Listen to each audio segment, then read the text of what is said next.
right, my name is John Wilson, and I'm the reference librarian at Georgia Southwestern State University. Dr. Park asked me to be here today to talk to you about how to use Google and Wikipedia responsibly, and how to use APA formats, and a little bit about plagiarism. All right, if you would, is everybody logged in?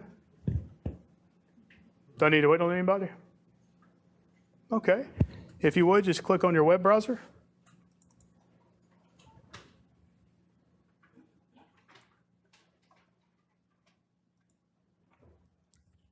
And let's go to gsw.edu.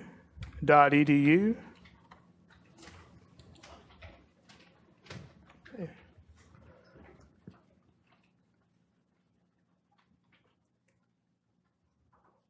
All right, so once you're here at the website, if you would, look in your blue ribbon here at the top, go to Library. When your cursor's on Library, scroll down to Subject Guides, and click on Subject Guides.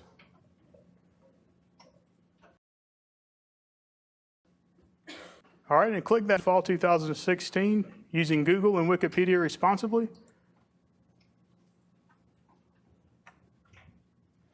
All right, now Dr. Park asked me to give you a quiz, and you'll have until Sunday at 11:59 p.m. to submit the quiz, and I'll show you how to get there as we go through it. So as we look at our blue tabs, let's start by exploring using Google and Wikipedia responsibly. So what I'm going to talk about is the Google search, Wikipedia, and the wonders of Google Scholar. And I also have listed here how you can determine whether or not your source is credible if you need to do that for your papers.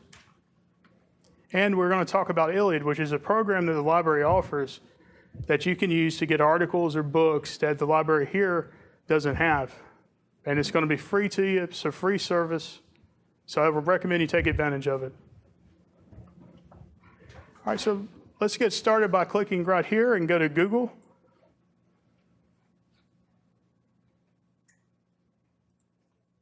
All right, is everybody the search engine? All right, so once you're at Google, let's see, Dr. Park gave me an assignment, an example assignment called on information systems. So what we want to do is use the keywords information systems to pull up material on that topic. So type in information systems.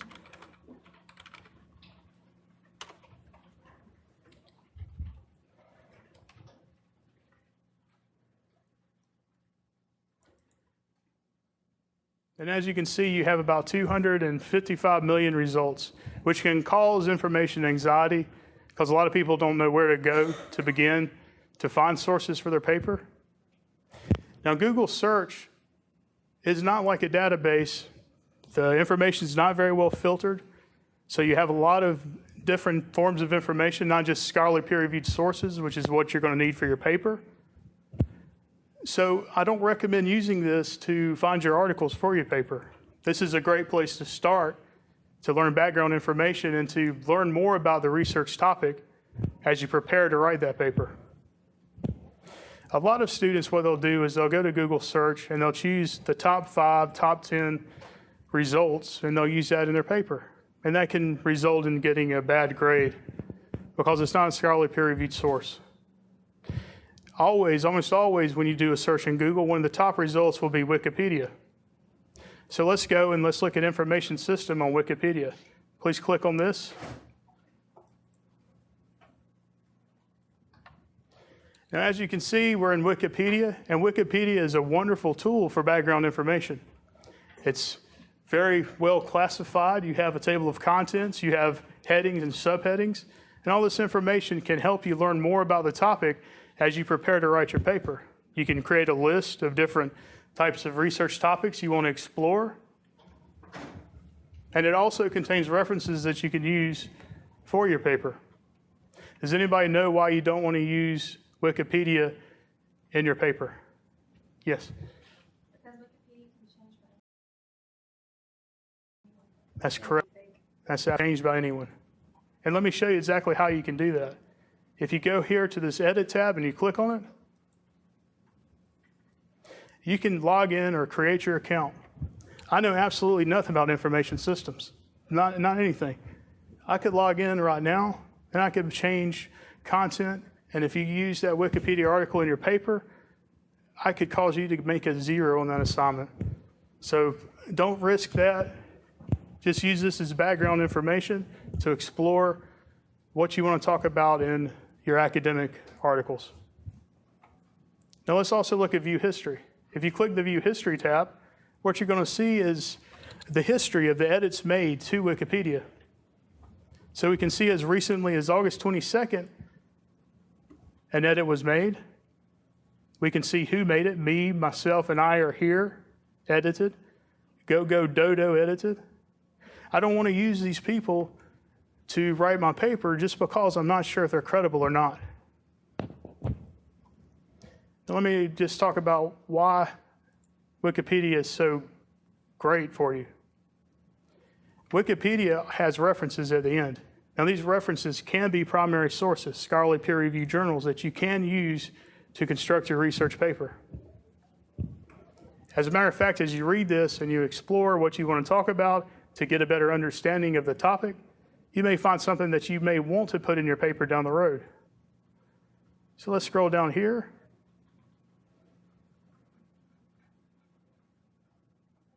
And number 55, he starts talking about information technology.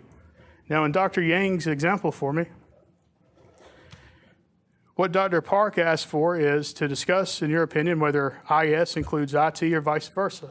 And so I see where we start talking about information technology here. So this may be something that I may be interested in looking at to see the source. To get there, I just simply have to click on this citation right here. And I can click this link, and it'll take me right to the source that was used. Now, the thing about Wikipedia is you're not 100% sure if it's a scholarly peer-reviewed source, so you need to be able to evaluate it to determine if you can use it or not. Does anybody know how to determine how to evaluate sources? Any different methods they can use? Okay, I'll show you a real quick breakdown of what I would do. And also, when you go right here, this is the CRAP test. Use this to determine if this resource is credible or not. And you can also look at this tutorial. But going back here, what I would want to do is look at the credentials of the author, Salvatore T. March. I would click here, and it would tell me that he works in Information and Decision Science Department at Carlson School of Management. That's a good indication that it's scholarly. You would also want to go, let's see, you would want to click on the source. And then you would want to find out about this journal. So click here. Another thing you'd want to do here is look at the View Editorial Board. We need to know if it's peer-reviewed. We need to know if this scholar, when he submitted his paper, if other people who were experts in that field read it before they published it. So we can get a good look and see, it looks like all these peoples are associated with universities. So to me, that would be a very good indication that this is scholarly peer-reviewed. So now I would go back. And another way I could determine is just looking at the most recent publication of the site itself. So this was last updated in 2016. That means it's current and ongoing. Someone didn't quit working on the site 10 years ago. So I think it's good to go. I think that could be a credible source. So I'll go up here. I've got a potential good choice. How do I get this source? It says download full text in PDF, but when I click on it, I'm taken here, okay? Now, in some cases, you may not have this option. It may just say to purchase the text itself, and you have to pay $39 for it, or you'd have to log in with credentials here, and if you don't have those credentials, you can't get that article. So what are you gonna do? You're gonna go to the journal and buy it, pay $40 for it? No, I wouldn't recommend that at all. You can use Iliad, which is a free program that we have, to order that material, okay? So what you'd want to do is just go back here to the abstract, then go back here to the subject guide, go down to where it says Iliad, and click here. What Iliad is a program that we call interlibrary loan. Libraries across the nation, thousands of different libraries, are connected and will distribute material to you free of charge. So you don't have to purchase this at all. And it's good for articles, books, movies, an endless amount of material. You can create your Elliott account by clicking here, and here's some how-to guides on how to create it, or how to order a book, or how to order an article. What I'm going to do now is just log into mine just to kind of show you what it looks like.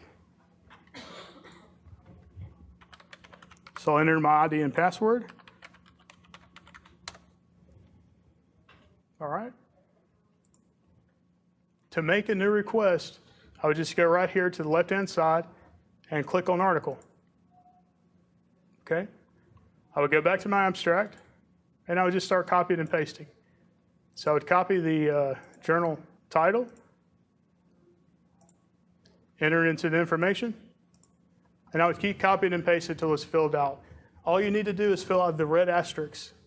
And once that's done, you hit submit request. Within 24 to 48 hours, that material is going to be available to you inside this account that you created for yourself. The email to your GW email, so you'll know that that it's already there. You just log in, and it's available to you. To get there, you would just go to View and Electronically Received Articles, click on it, and there it is. There is an expiration date on this, so if you want to keep it past that point, just download it to your desktop or to a flash drive, and you can have it forever.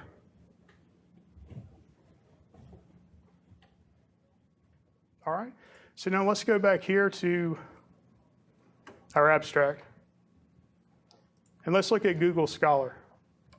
So type in Google Scholar for me.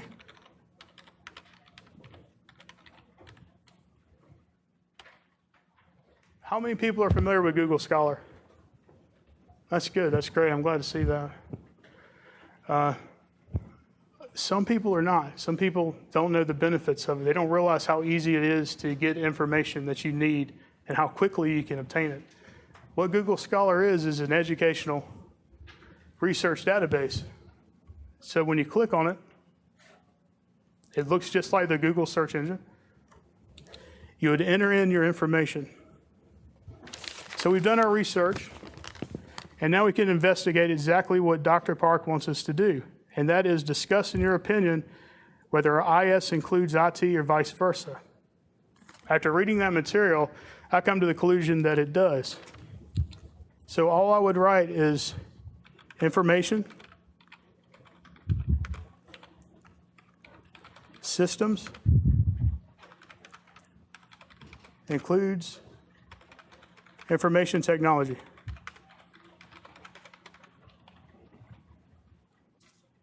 And then I would just start searching. And as you can see, you have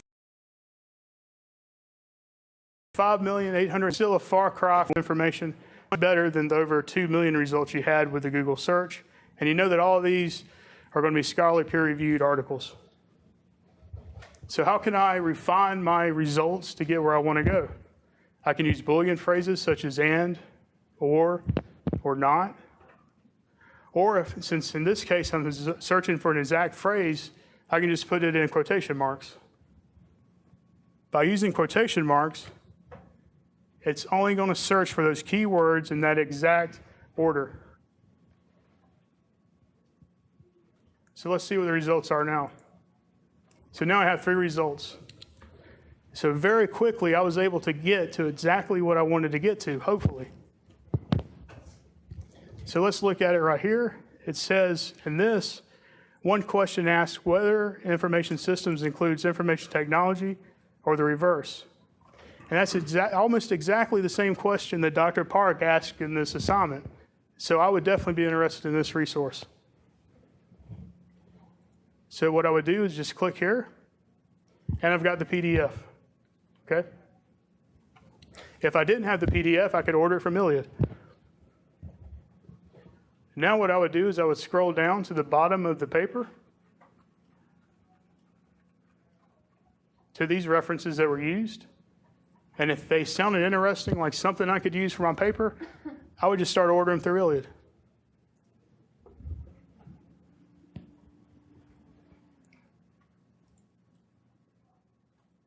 right, so let's go back to Google Scholar real quick.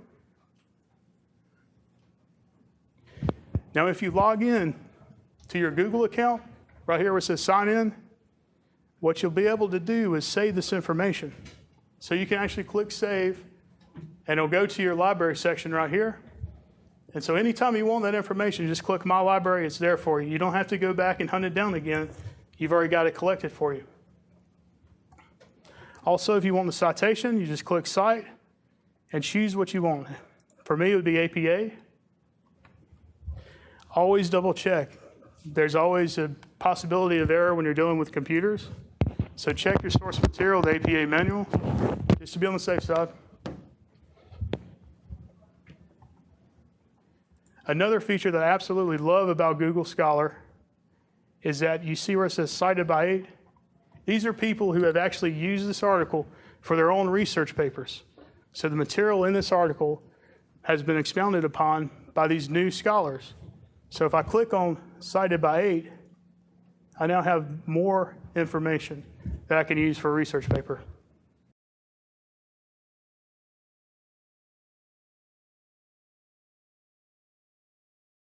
See how easy that is? All right, so let's go back to our guide. I'm going to close out a little bit of this.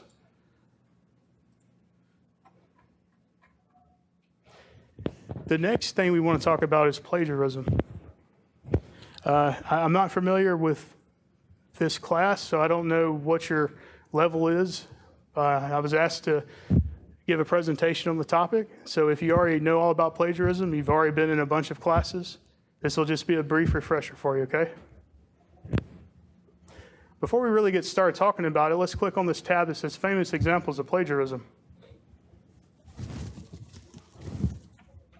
Our first case would be Vanilla Ice. In the 90s, I think it was 1990, came out with Ice Ice Baby, okay? That was a song, I think it was the first hip hop song that hit the top 100. I could be wrong, but that's how I remember it. This song was very popular, very big. He made a lot of money. Unfortunately, people started knowing a lot of similarities to a mid-'80s song called Under Pressure by Queen and David Bowie. I want you to listen to the two side by side and just let me know what your thoughts on this. So here's Ice Ice Baby.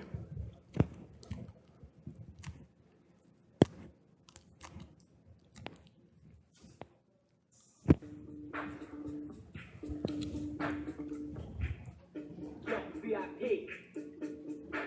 Let's kick it.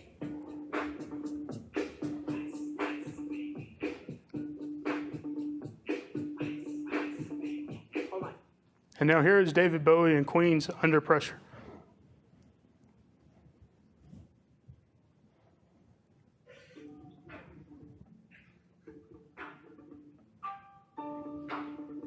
Y'all hear the similarities?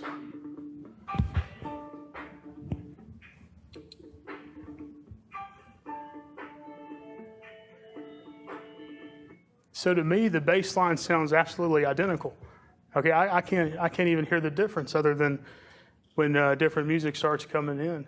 But the bass line to me sounds identical. Let's hear what Vanilla Ice said when he was asked about the same incident back in the 90s. We sampled it from him, but it's not the same bass line. Like it goes ding ding ding ding ding ding ding ding ding ding ding ding ding ding ding. That's the way theirs goes. Ours goes ding ding ding ding ding ding ding ding ding ding ding ding. So I think he added an extra D, right? So that's the only difference. So here's what happened. Queen and David Bowie thought that Vanilla Ice had plagiarized. And so he took the company to court. And what happened was they settled out of court. So to this day, every time Vanilla Ice gets a royalty, David Bowie and Queen get a royalty. I don't know how much. And also their names go on the title. But if you had avoided plagiarism, none of it ever happened. Let's look at a more recent example. A lot of you may remember this. This happened towards the end of July. Melania Trump at the Republican National Convention gave a speech, and I think a day or several days later, someone noticed the similarities between the 2008 Democrat National Convention speech given by Michelle Obama. So I'm just going to play these side by side, and just let me know what you think. Barack and I were raised with so many of the same values. Like, you work hard for what you want in life. That your word is your bond, that you do what you say you're going to do. My parents impressed on me the values that you work hard for what you want in life. That your word is your bond, and you do what you say and keep your promise. That you treat people with dignity and respect, even if you don't know them, and even if you don't agree with them. That you treat people with respect. They taught and showed me values and morals in their daily life. That is a lesson that I continue to pass along to our son. And we need to pass those lessons on to the many generations to follow. And Barack and I set out to build lives guided by these values and to pass them on to the next generation, because we want our children and all children in this nation to know that the only limit to the height of your achievements is the reach of your dreams and your willingness to work hard for them. Because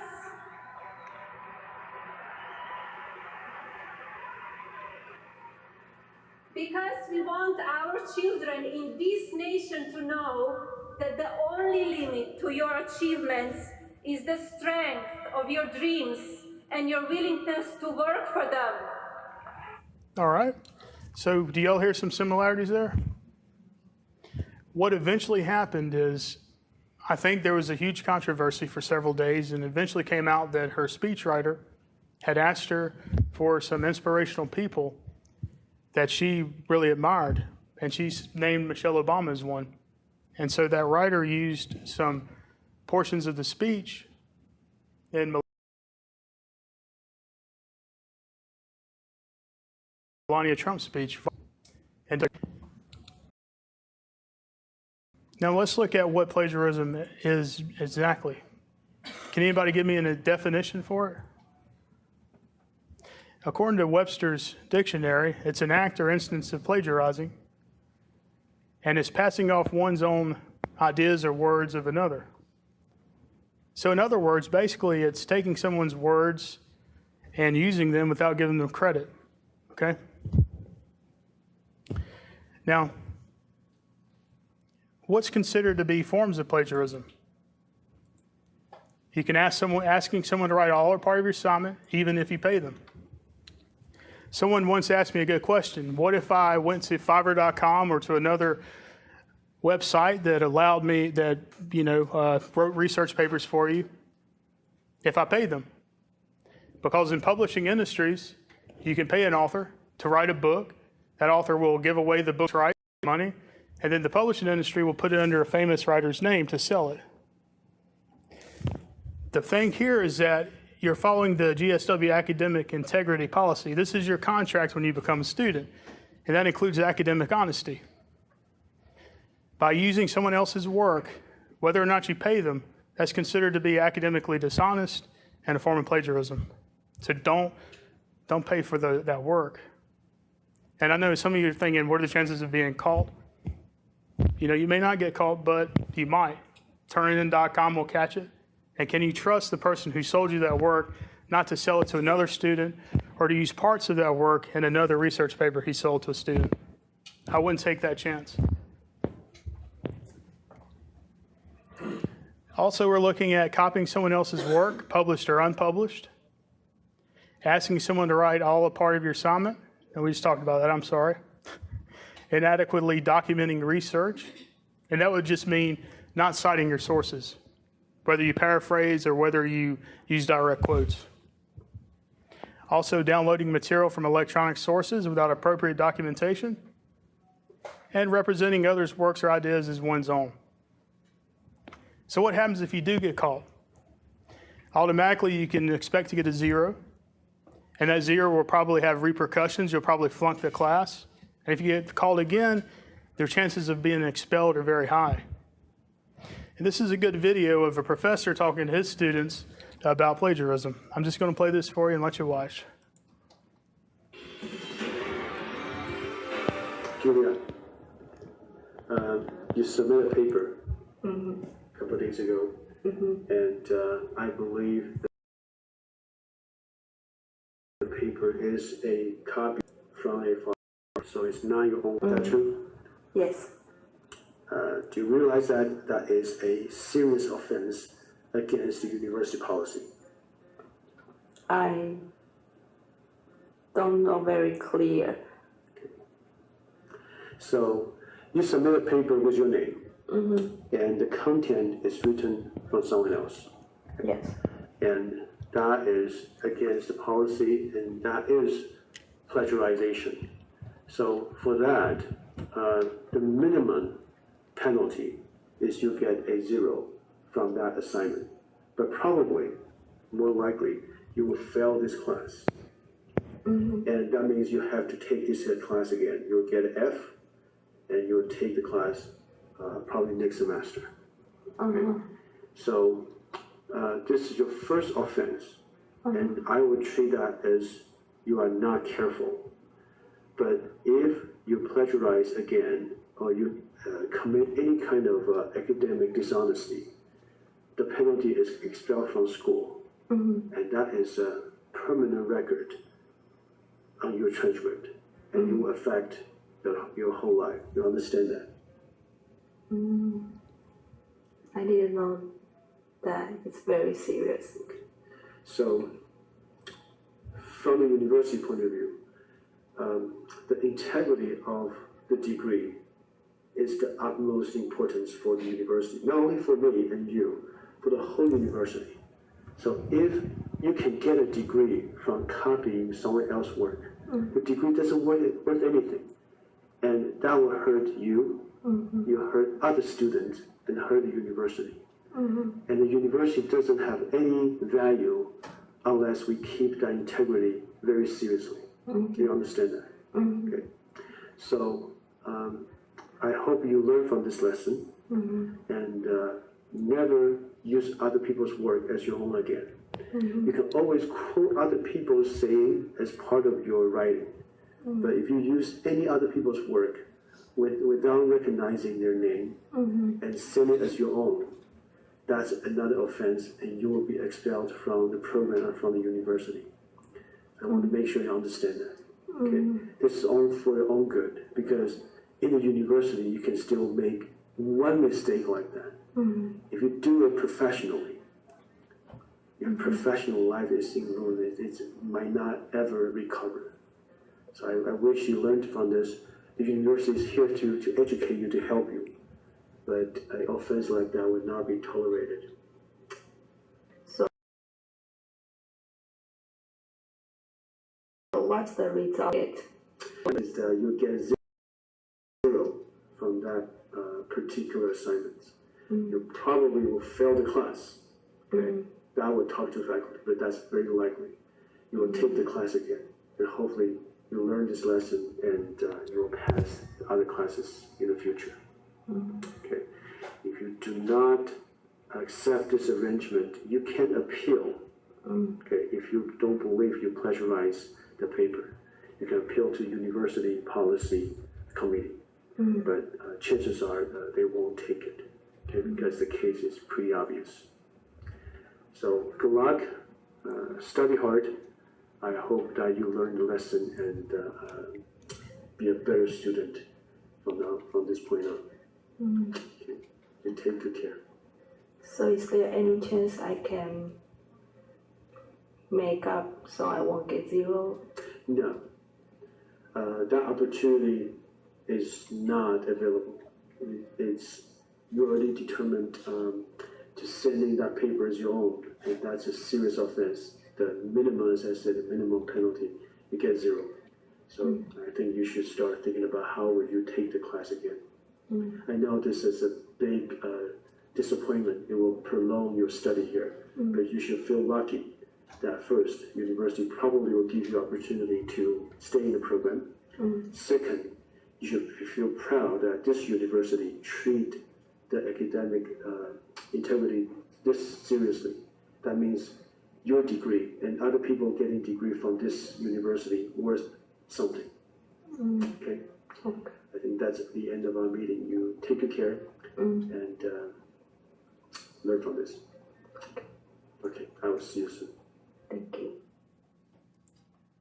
All right, does anybody have any questions about academic integrity or what plagiarism is at this point? Okay. So let's look at reasons for plagiarism. So sometimes students who plagiarize, they're not trying to cheat. It could be because of other issues. It could be a cultural difference. It could be that they don't really understand the concept of plagiarism. Sharing is accepted differently. It could also be that you used a source and you changed the wording, but you didn't cite it, not knowing that that's called paraphrasing. So when you take someone else's information from a work and you reword it, but you're using the same idea, that's what they call paraphrasing. You have to put in citations for that, in-text citations. Also, there's time management issues. If you wait till the last minute, right? So you can get called really easily, especially with turnitin.com. So how can we avoid plagiarism? Right here I have some guides you can go to discuss, to learn more about how to avoid it. But basically, all you have to do is cite your sources. So anytime you use a source and you use a direct quote, you use those words from that source, or you use the idea from the author, just make sure to give him credit or her credit. So here's some reasons why to cite. To acknowledge the author, just to let people know who to give credit to. Also to demonstrate the sources are of good quality, to make it look like you didn't do a bad job, that you really took time to explore and try to find sources that would help represent your argument. And also to allow readers who go on Google Scholar one day, if your paper's up there, to be able to find those sources you use to help their own arguments. To find out information on how to cite, how to put your sources in the correct order at the back of the paper. I've included Al Purdue Online Writing Lab. If you click there, it's a wonderful source, and they use the APA manual as source material, so it's legit. And you can also come to the library and get this manual anytime. And if you go right here, this is the exact location of it in the library. So let's talk about avoiding plagiarism. Can you detect when you don't need to cite? What I've got is some interactive games, and I just want to show you one as an example. This is the Goblin game. So you just enter in your name and start. And so you're taken along on this interactive journey where you have to click on these goblins, and you have to be able to answer correctly whether or not it's plagiarism in order to keep moving.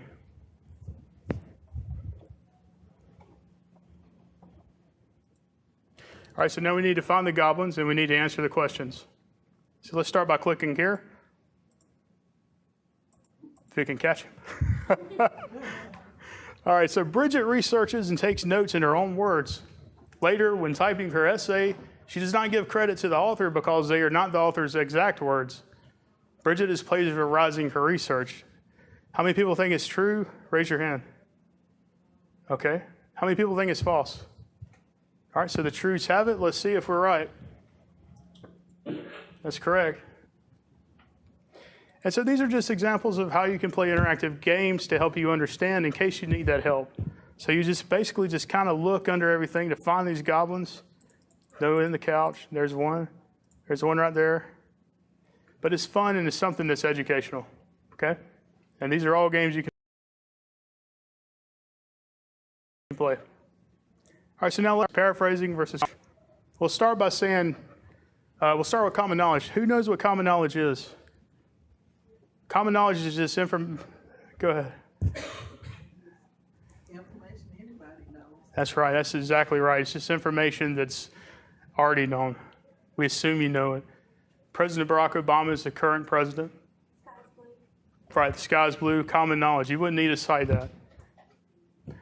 George Washington was the first president. You wouldn't need to cite that. But what you would need to cite is if you're doing a research paper on George Washington and you need dates of exact events that occurred. I wouldn't know that off the top of my head. I don't think many of you would unless you're history majors. You might. But I would cite that definitely. Who knows what a paraphrase is? A paraphrase is essentially when you take material out of a book or an article, and instead of just copying it word for word, you rearrange it into your own wording. So essentially it's the same idea, just reworded. This is what gets a lot of people. They have got to cite this because it's considered paraphrasing. Okay? Direct quotes. Yes? All right, you do a paraphrase. Do you have to in-text cite, or can you just put it in the citation itself, like where you got it from? You know what I'm saying? It depends on the type of citation, the format style you're using. APA is what I'm doing. Dr. Park thought that would be the perfect formatting for you. So in that case, it would be an in-text citation. So typically, if it's an author, you would have to put after the paraphrase where it ended, in parentheses, the author's last name, comma, the date, comma, the page number, and then close parentheses. And I've got some links that's going to take you exactly to that location so you can look at how to do in-text citation for any of those things, whether it's a web article with no author and no page numbers. It gets kind of tricky. All right, direct quotes, I think that's pretty simple. You just take what you read and you copy it and then you paste it into your own. Whatever you copy and paste, you're going to have to put it in quotation marks. And once again, you'll have to do an in-text citation. Author's last name, generally date, page number, if it's from a book or from a source with page numbers, and if the author is listed.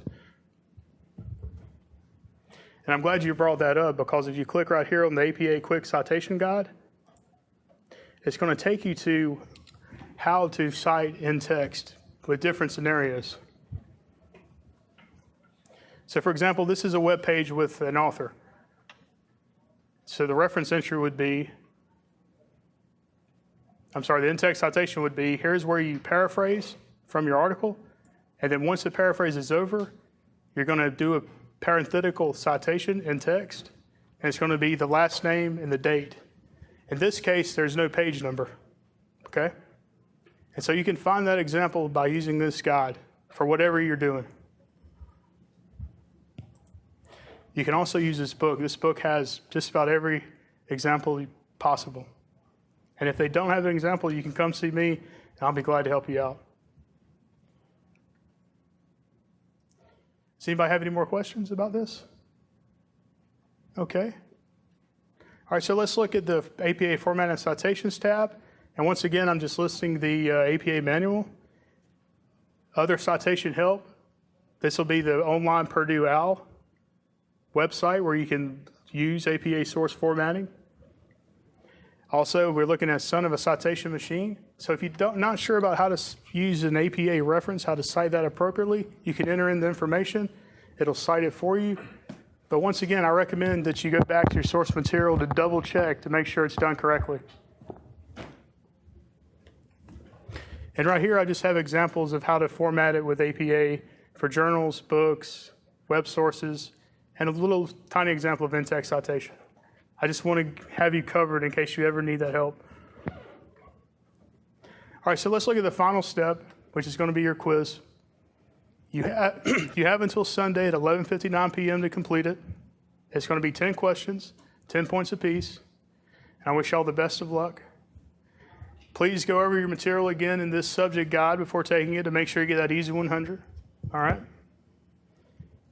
And one thing I ask of you before you leave today is just to let me know how I did and how I can improve this session. And as soon as you're done, you're free to leave. Thank y'all very much for listening today. I really appreciate it.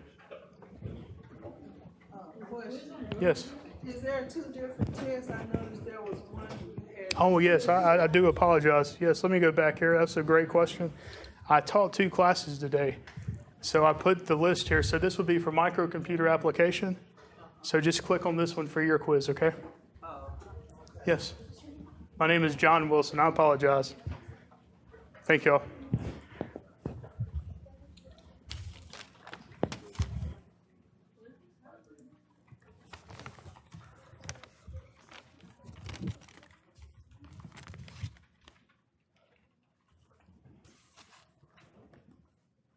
Yes. Well, no, I'm sorry. I apologize.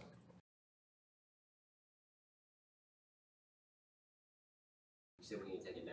Oh, yeah, of course. If you now go for it, I think you got a good shot of making a good grade if you did take it now. For sure.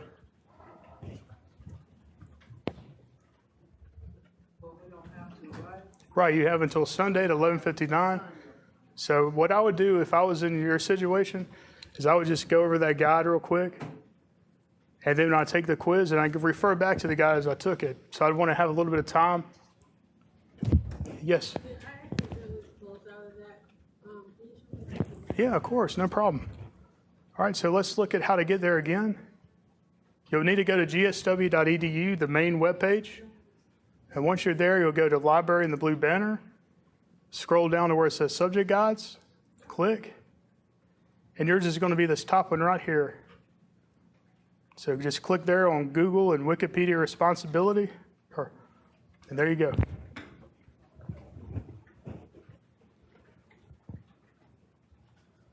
Oh, and if you ever need me for anything, research papers, whatever it may be, there's my contact information. Just let me know.